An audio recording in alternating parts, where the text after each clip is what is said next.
33 Days to Eucharistic Glory, written by Matthew Kelly, narrated by Matthew Kelly and Alexander Salamat. Thomas Aquinas, There is a Difference. Day 12. Set your minds on the things that are above, not on earthly things. Colossians, chapter 3, verse 2. It was a typical Wednesday morning in Naples, Italy. The year was 1273. And it was the feast of St. Nicholas.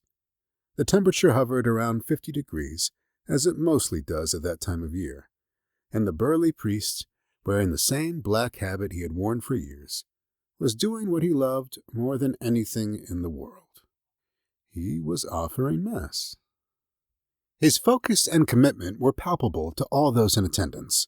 The priest was known to have mystical experiences during Mass. Many had seen him burst into tears, or become dumbstruck during the consecration. Others had heard stories.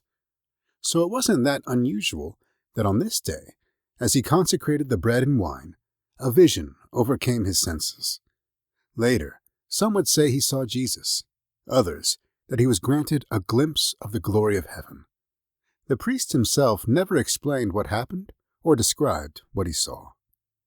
It wasn't the vision that shocked those who knew the priest. It was what he did next. After a lifetime using his unrivaled intellectual genius to write, the priest declared that his work was finished.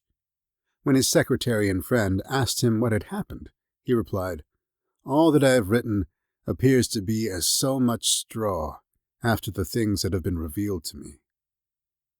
Now that wouldn't mean much coming from most people, but it was a staggering statement for this particular priest. His name was Thomas Aquinas. Over the 2,000-year history of Catholicism, Thomas Aquinas is among the greatest theologians and philosophers the Church has known. Many believe his intellectual contribution to be unmatched. His theological and philosophical works are still studied today in all manner of schools and universities across the world. His Summa Theologica is a masterpiece of epic proportions, and yet, after whatever he saw at Mass on that fateful December day, he decided to leave it unfinished. He would die just 3 months later, without penning another word.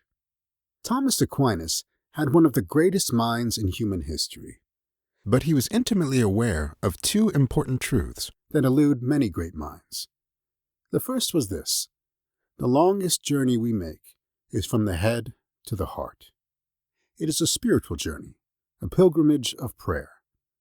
We think of the heart as emotional, and it is, but it is also deeply spiritual. This was the second. There is a vast difference between knowing about God and knowing God. Do you know Jesus, or do you just know about Jesus? St. Thomas Aquinas wasn't just a brilliant mind. He was a man driven by a deep love for God. He was a man of deep prayer. And at the very center of his life, the source of his wisdom and joy, was the Eucharist. The same man who used Aristotelian philosophy to define transubstantiation, the moment the bread and wine become the body and blood of Christ, could hardly speak at times during the Mass because he was so moved when he participated in the actual miracle. Thomas Aquinas' example invites us to ask some powerful questions about our own lives. Am I living my life from the mind? Am I living my life from the heart? Or have I found the delicate balance between the heart and the mind, where love and wisdom reside? One night, in the chapel of the Dominican Priory in Naples, a sacristan concealed himself to observe Thomas Aquinas at prayer. He saw Thomas lifted into the air and heard Christ speaking to him from the crucifix on the chapel wall. "Thomas, you have written well of me. What reward will you have?" "Lord, nothing but yourself," was Thomas's reply. Anytime we think we want something other than Jesus, we are mistaken, confused, disoriented, disillusioned, or deceived. For it is in him that we live and move and have our being. Acts chapter 17, verse 28. Love takes up where knowledge leaves off, is what Aquinas observed. As we continue to deepen our relationship with the Eucharist, It is fruitful to expand our knowledge and intellectual understanding of the Eucharist. But let us never forget that it is our relationship with Jesus, true God and true man, that animates our faith. As one of the greatest writers of all time, Thomas said it more profoundly than I could ever hope to. The Eucharist is the sacrament of love. It signifies love. It produces love. The Eucharist is the consummation of the whole spiritual life. Trust, surrender, believe, receive. Lesson: knowing about someone is not the same as knowing a person. Strive to know Jesus more with every passing day. Virtue of the day. Wisdom.